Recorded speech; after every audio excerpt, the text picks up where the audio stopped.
At the time, Testing. at the time, Testing. at the time, Testing. at the time. Testing. Tonight, a new report is out about a nuclear Testing. accident here in the Southland almost 50 years Testing. ago. Cautioned the nation against Typical government language.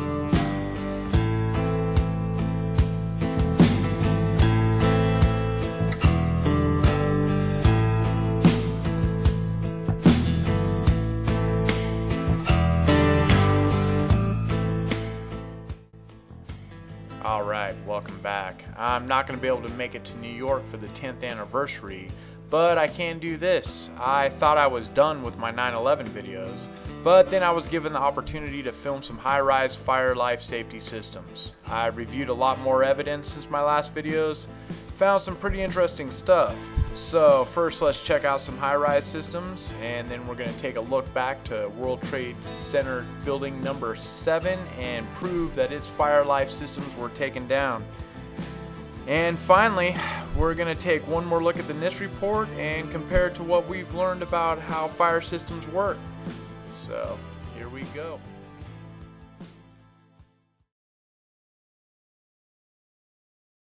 Alright, here's our high-rise typical fire control room. You can see everything's labeled all the way through. LED lights marking any kind of events that may be taking place.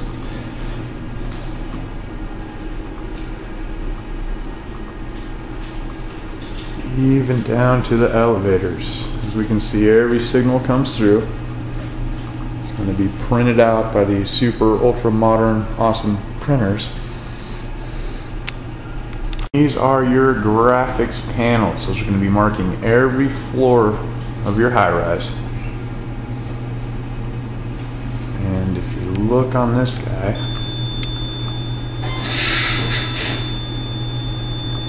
you can see every smoke detector, every water flow, tamper, duct detectors, heat detectors, troubles are all going to come through here.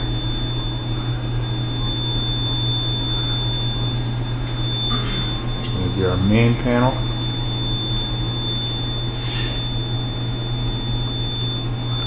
And we'll get into some smoke management. You can see these are also marked with LEDs. Anything goes down, it's not going to squeeze by us.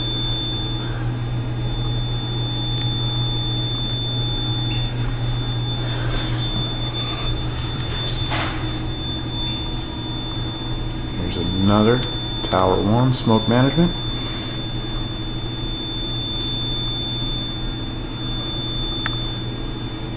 Our floors all the way through.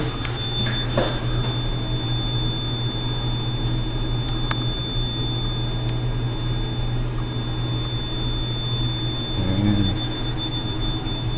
here's our communication for our towers coming in.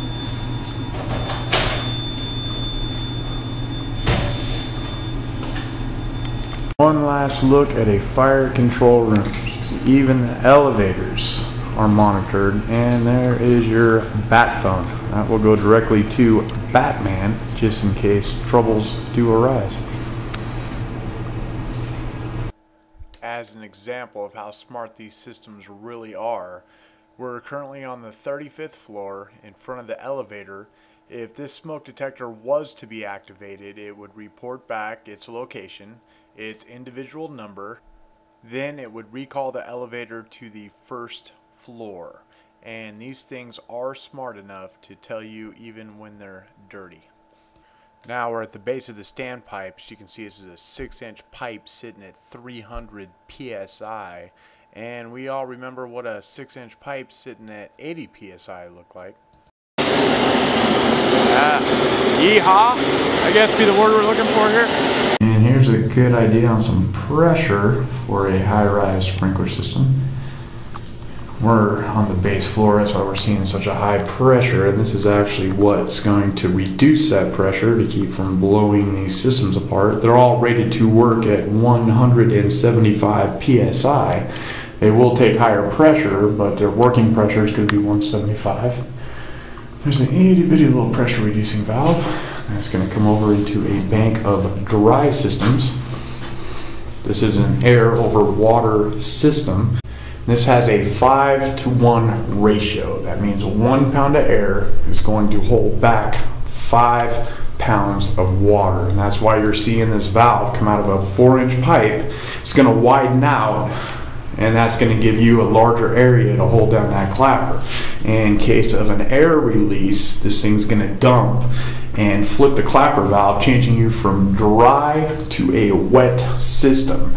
The purpose of this is these are protecting a parking garage, so we could have a freeze up. So to avoid that, they go to an air system or dry system. You also have a pre-action and a deluge are going to be your different kinds of dry systems and sprinklers, and these are for freeze protection or any kind of area where you may be storing files or something you don't necessarily want wet unless need be. As you can see, we're on the 39th floor, 40 floor high-rise. That's what your valves are basically going to look like. This is going to be the standpipe coming up to feed your sprinklers. And we look, we're sitting at about 180 pounds, and we're on the 40th floor. And we saw down below we were sitting at 300. This is a pressure reducing valve. This is going to come up. Here's our 2.5-inch line that's going to go to feed our sprinklers, and that's heading out there to feed the floor. The standpipe's going to continue on to the 40th floor and then all the way to the roof. When they do a flow test on this, they have to actually flow it from the roof, calculate it to make sure that they're putting out enough water. That's going to happen every 3 years. This is where the fire department would hook a hose. This is a pressure reducing valve. You can see the difference in size. What this is doing is changing that 175 psi back into 100 psi. That way we're not blasting firefighters through the wall when they go to use this thing. But that's going to be a high-rise, typical floor, wet riser.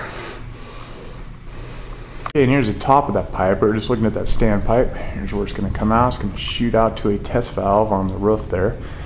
And here's a bare sprinkler system. We're up on the 40th floor now, so as you can imagine, this thing was to come through and shear these lines. What's going to happen is this plane's coming through, it's hitting, it's going to shear your smaller lines, it's going to work its way up all the way to the main, and we know we still had water pressure. We're going to get to that in a minute. We still had house pressure, so these are shearing. All you're going to do is get a bigger and bigger outlet until you physically get to your main on this side. Here's an idea of a corrugated roof with fireproofing. These are almost identical. You got your beams going, big red metal going through there.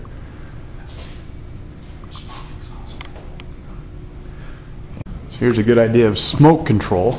This is going to be a pressure fan. It's just been explained to me that in your stairwells and elevator shafts, smoke cannot enter a pressured shaft, so that's what this is in charge of.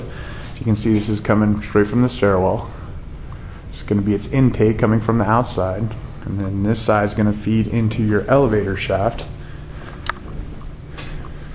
And even these are going to be double backed up. Let's get over here real quick. A duct detector device.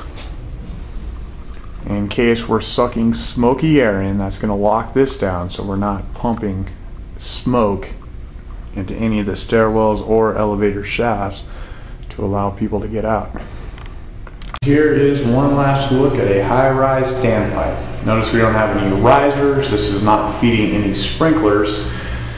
This is strictly for fire department to hook into. And we remember we had engine number 6. This is what they would have been fighting the fires with.